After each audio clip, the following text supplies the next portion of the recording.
I knew the storm was coming the second he walked into the room holding an iced oat milk latte like it was a damn scepter. Decked out in a blazer that still had the tag from Zara and sneakers too white to have ever touched gravel, this was the chief reputation officer they'd brought in to save our brand, an ex-influencer with a following built on skincare reels and performative grief. He didn't even sit down before firing the first shot. "This," he said, flipping through the bound presentation I'd spent 6 months crafting.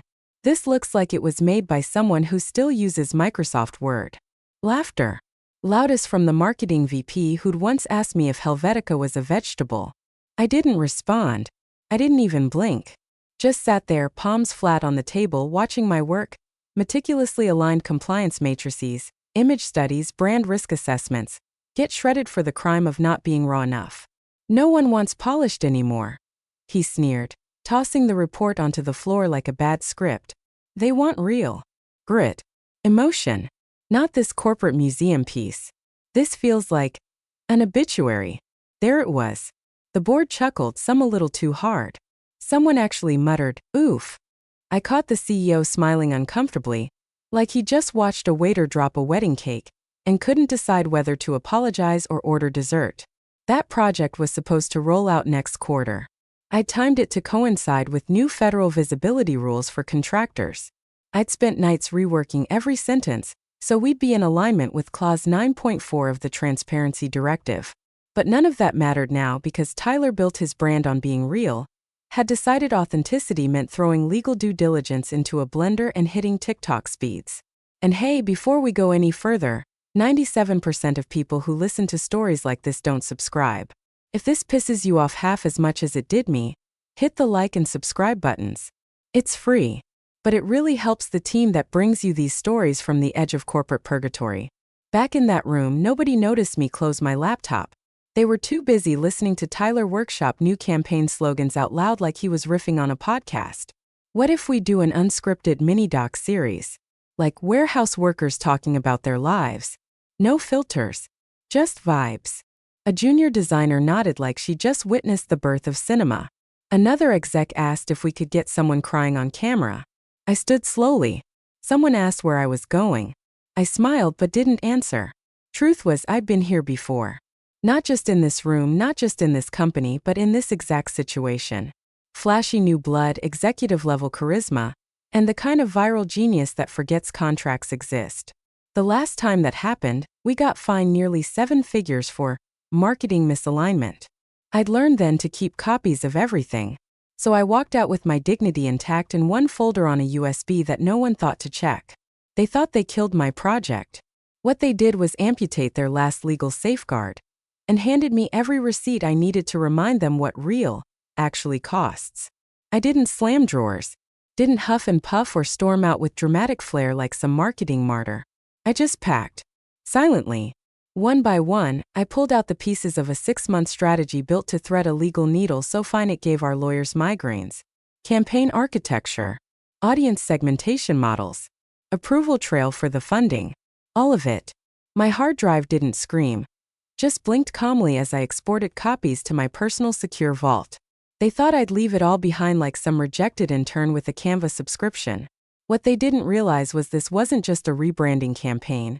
It was a legal shield. The kind you only get once you've danced with federal funding bodies long enough to know they don't give warnings twice. Behind the glass walls of my former conference room, I heard the real strategy taking shape. Tyler's voice, smirking as usual. "We'll reroute the budget. Pull from the DI fund, nobody checks those numbers. They just want pretty graphs and good press." The head of marketing, who once asked if we could make compliance less Fonty, chimed in. "And if they push back, we say it was community outreach." Boom. Narrative shield. I paused mid-keystroke. Not because I was shocked, but because I'd heard this before. Not the same words, but the same rot.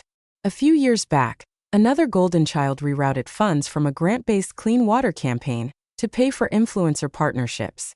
We were audited. The board blamed the intern. The intern tried to hang himself. That was the moment I started reading the fine print with a vengeance. So now, as I exported the master folder labeled regcom_plan_v4, I opened the grant paperwork one more time. Clause 17b. Disclosure requirements for public-facing content funded in whole or part by government resources. There it was, buried beneath 2 pages of vague legalese, like a tripwire waiting for someone smug enough to sprint barefoot through it. It didn't say, "Don't be creative." It said, "Disclose all funded creative assets, flag alterations, and submit final versions for archival approval prior to distribution." You know, the usual federal CYA lingo. And Tyler? He just publicly torched the only version that complied. I didn't highlight it. I didn't annotate. I just saved it. Flagged, timestamped, and backed up across 3 clouds and a hard drive I kept in a fireproof box under my sink. Because I wasn't planning revenge. I was preparing truth. The kind that doesn't scream, doesn't chase clout, and doesn't need a single follower to carry weight. They'd just thrown away the one thing keeping them compliant. And soon, someone with more authority than me was going to ask, "Why did you remove the only approved disclosure?" The first post dropped on a Thursday at 9:03 a.m. A grainy, overexposed video of a forklift driver choking up while talking about how, "This place gave me a second chance." Unscripted. Uncaptioned. No disclaimers, no funding tag, no legal sign-off. Just raw, shaky footage stitched together with lo-fi piano music and a hashtag that made me taste blood. Hashtag real work real people. By noon it had over 200,000 views. By Friday 1 million. Tyler walked into the break room like he just baptized a nation. "This," he announced to anyone within earshot, "is what authenticity looks like. No filters, no suits, no bureaucracy. Just truth." Someone clapped. Someone else asked if he'd be doing a TED Talk. The head of HR looked like she just witnessed the resurrection of Steve Jobs in sneakers and a cropped denim jacket. They were riding high. The analytics dashboard lit up like a slot machine. Shares, reposts, brand sentiment through the roof. The intern sent around a spreadsheet with fire emojis in the subject line. Tyler walked by my desk that afternoon, grinned without stopping and dropped, "But you never got those kinds of numbers." I sipped my coffee. Lukewarm. Bitter. Perfect. See, numbers were never the problem. Not for me. I'd been in the room when we got funding approval from the Department of Workforce Transition. I was the one who presented our outreach plan to the liaison officer. I was the one who wrote the transparency addendum for the campaign brief Tyler never even opened. Because Tyler wasn't here for the process. He was here for the splash. And like every guy who thinks he's too charming to drown, he just jumped in without checking for sharks. The second video was worse. Some kid from logistics crying about how the company saved him from a life of petty crime. They'd edited in prison bars over his senior photo. I recognized the edit style immediately. It was the junior designer who still thought copyright was just a suggestion. No media releases. No internal flagging of disclosures. And absolutely no indication that this campaign had been born from a federal grant tied to employment reintegration programs. It wasn't just unvetted. It was radioactive. And it was everywhere. I didn't speak up. Didn't warn anyone. I'd already done my job. They'd stripped the compliant version and replaced it with viral candy. Saccharine, empty, addictive. The kind of campaign that burns fast and dirty, until someone remembers to ask, "Wait, who paid for this?" So I sat at my desk, irrelevant by design, watching the internal praise spiral into full-blown worship. Tyler pitched a documentary next. Podcast. A TikTok duet series with real employees sharing trauma. Legal didn't even get a preview. He said they were vibe killers. Every win was another inch of rope. Every repost another knot. And me? I just sipped, smiled, and waited for the fall. I wrote the email at 2:11 a.m. Not out of anger. I wasn't pacing or muttering or dramatically deleting drafts. I was calm, surgical, even. A glass of water, a clean screen. The glow of the monitor casting everything in grayscale. The way a morgue must feel just before dawn. Subject line. Project number 34. Public disclosure concerns. No fluff. No drama. Just precision. I addressed it directly to Monica Reyes, Senior Compliance Analyst at the Office of Public Accountability. We'd met once. Quiet woman, sharp eyes. The kind of person who noticed when files were renamed 2 seconds apart. She'd signed off on our original transparency framework nearly 18 months ago, and I'd never heard from her again, which meant we'd done it right. Until now. I attached 4 files. Disclosure underscore 17B underscore summary, PDF. Excerpted and highlighted from the grant contract. Original underscore approved plan.zip. Full export of the campaign I built. Timestamped. Metadata intact. Current underscore public underscore material zip. The viral content Tyler greenlit. Scraped in real time from all active channels. Timeline underscore deviation report.xlsx. Side-by-side comparison. What was submitted, what was launched, when, and by whom. No commentary. No accusations. The only sentence in the body of the email read, "The current public campaign diverges materially from the approved and filed transparency plan under Grant 34A. Please advise." Then I clicked send. That was it. I didn't expect fireworks. Monica wasn't the type to reply with exclamation marks or threats. That office doesn't scream. It audits. It builds binders. It picks up the phone to the office of the Inspector General. When I stood up, the air in the room felt different. Cleaner. Lighter. Not from righteousness, not from vengeance. Just the clarity that comes from knowing something dangerous is no longer your burden to carry. I walked to the window and looked out over the parking lot. The dark rows of executive cars that wouldn't be moving for hours. Somewhere inside that building, Tyler was probably sleeping off another celebratory bourbon neat, dreaming up new slogans about truth and impact, while the legal floor sat in the dark like a landmine he never bothered to map. I wasn't thinking about revenge. I was thinking about gravity, because sooner or later everything falls. And that email was the exact weight it needed. It came at 6:27 a.m., exactly 2 hours and 14 minutes after I hit send. My phone lit up with a number I didn't recognize. Probably his assistant's cell, rerouted or borrowed in a scramble. I almost let it go to voicemail. But something in me, maybe the part that used to care, maybe the part that just wanted to hear it, answered. Dead air for a moment.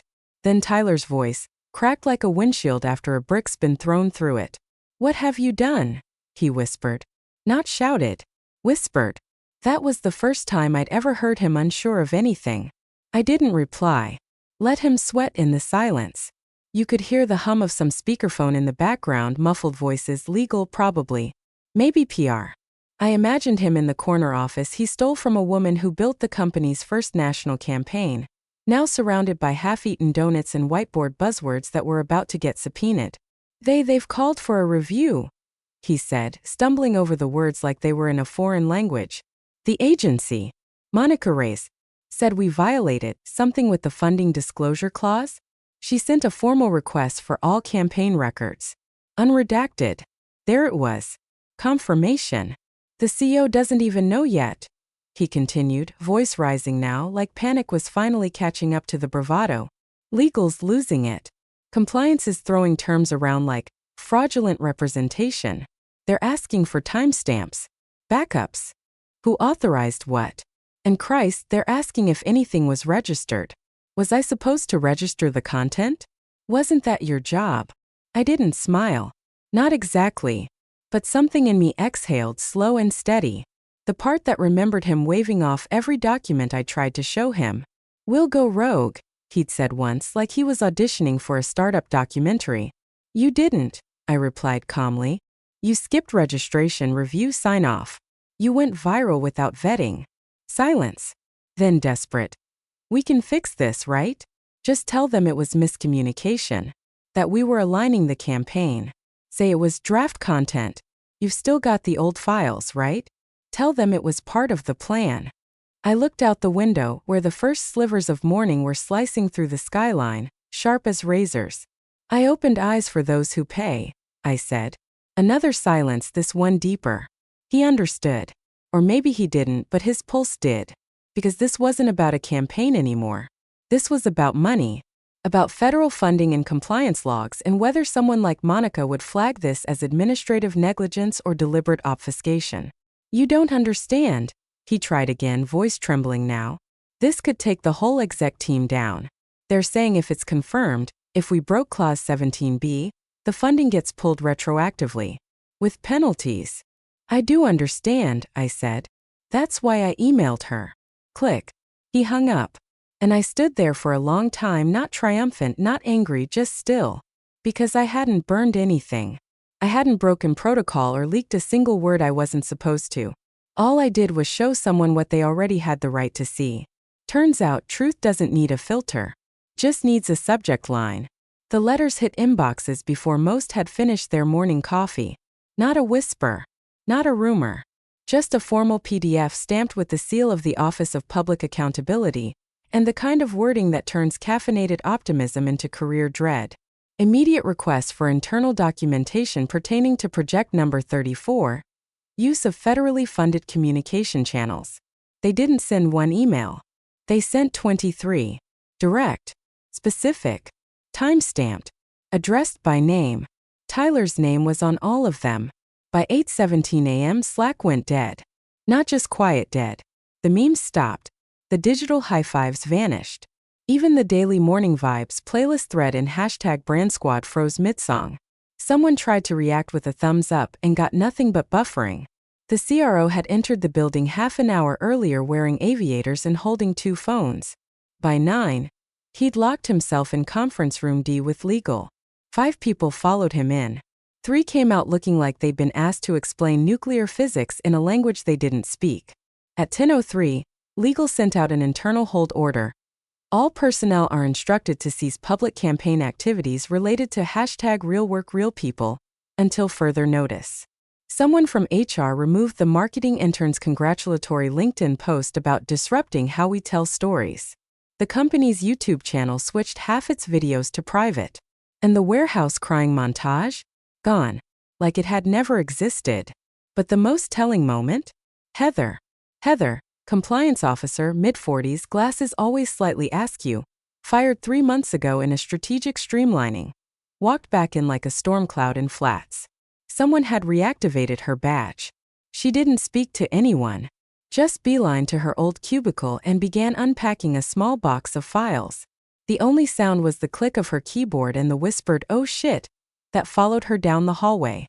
Tyler came out an hour later pale and sweating, his shirt untucked in the back like he'd run out of ways to look composed.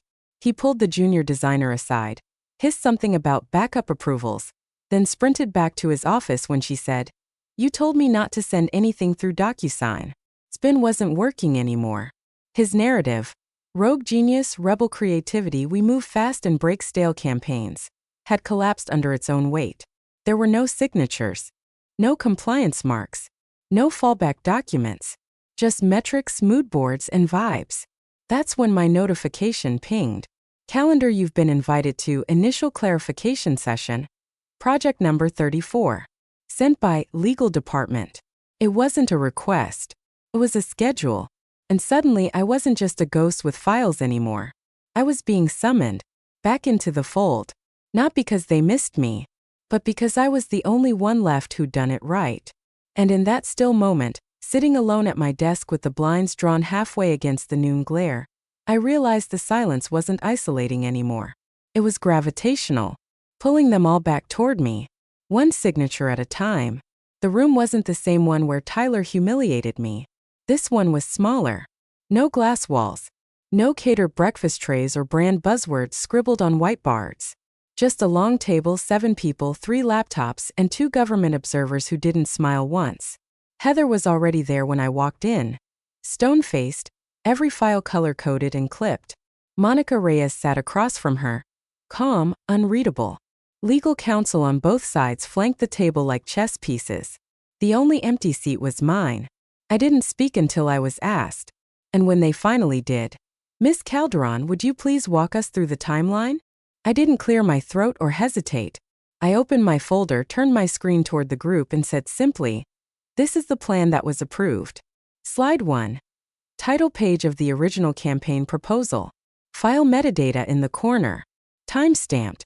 Slide 2. Side-by-side asset breakdown. 1 column labeled Compliant Assets Approved, featuring the polished, legally vetted visuals, with required funding disclosure footnotes. Next to it, Public Live Assets Unauthorized, raw unapproved footage with missing release forms, altered statements, and no funding tags. Slide 3. Email chains. Legal approvals. Compliance forms. All from my project. Cross-referenced. Archived. Signed. On the viral side, nothing but Slack screenshots and media file names like Warehouse Guy under final P4. The silence was absolute. Even the HVAC system seemed to hush. Then from the corner, "That video, it was funded?" one of the observers asked, pointing at the viral footage still paused on screen. "Yes," I said. "Through reallocated federal funds originally earmarked for transparency initiatives. No disclosures. No registry. No archival backup." Heather handed them a printed packet. Every point I made confirmed. I didn't ask how she got it. I already knew. Heather doesn't delete anything. And then Tyler barged in. Hair disheveled, sweat along his collar, trying to bring that same swagger that had worked in the boardroom. "Sorry, I need a moment. There's context here, okay? We moved fast because..." Monica didn't look up. She just said flatly, "You are not authorized to speak in this session." Legal followed. "Mr. Rowe, this is a compliance meeting, not a PR debrief. But they're making this look like a cover-up," he said, his voice rising now. "It was a campaign pivot, not a crime." And then the fatal question from the agency rep. "Do you have written documentation approving that pivot?" Silence. 1 beat. 2. Then, without waiting for a reply, "Please step outside." He stood frozen for a second, blinking like someone who'd finally felt the air leave the room. Heather tilted her head toward the door. He left. And no one stopped him. The rest of the session was surgical. No emotion. Just facts. I presented the cost breakdown, what we were funded for, what we delivered, and what had been hijacked in the name of authenticity. I showed how my plan aligned with federal requirements down to the font size of the disclaimers. I showed what had been lost when my project was trashed. And for the first time in months, no one rolled their eyes. No one laughed. They listened. They took notes. When I finished, Monica closed her folder, looked at legal and said, "We'll need formal corrections submitted by end of week. And a revised disclosure report for all public-facing materials posted after June 2nd. I nodded once. Already drafted. And in that still moment, I felt it, not triumph, not vengeance. Just gravity again. But this time pulling everything back into place. It was the CEO this time. Not a handler. Not legal. Not an assistant pretending to care. Just him, calling me directly like he hadn't avoided eye contact for 3 straight quarters. His voice was lower than usual. No boardroom polish. Just a man trying not to sound like someone begging. "We need the original plan," he said. "No pleasantries. No small talk. The real one. The one you submitted." I let the silence stretch, just long enough to remind him who set it all on fire. Then I said, "Which version of we is asking? The version that laughed me out of a meeting? Or the one that just got flagged for potential funding fraud?" To his credit, he didn't try to charm his way through it. Didn't defend Tyler. Didn't pretend the campaign hadn't become a legal liability with a ticking deadline. He just said quietly, "We made a mistake. I made a mistake. And I need your help to fix it." I could have asked for anything. A title. A raise. A formal apology read aloud on the next investor call. But none of that interested me. I didn't want noise. I wanted control. "One condition," I said. "I get full authority over the rollout. Unedited. No interference. My plan top to bottom. I want a direct line to legal. And I want a public retraction of the CRO's campaign, on record, published on all channels." Silence. Then, done. The next morning my badge worked again. It didn't beep twice. Didn't stall. Just turned green like it had been waiting for me. I walked past the front desk without a word, took the elevator up to strategy, and found my nameplate already reattached to the door. My inbox had been reactivated. 300 unread messages, most of them panic-laced CCs and looping you back in desperation. But I didn't touch any of that. I opened the original project folder and got to work. That afternoon, an internal memo went out. Effective immediately. The previously released #RealWorkRealPeople campaign has been formally retracted. All promotional material will be replaced with the federally approved rollout plan under project number 34. Oversight will be led by Mariana Calderon, Senior Brand Strategist. The next line was short, but it was the one that made the entire floor pause. Tyler Rowe is on extended leave. Effective immediately. No farewell post. No press release. Just silence where his voice used to echo. In my office, I reviewed the timeline I'd built half a year ago, the campaign that was never meant to go viral.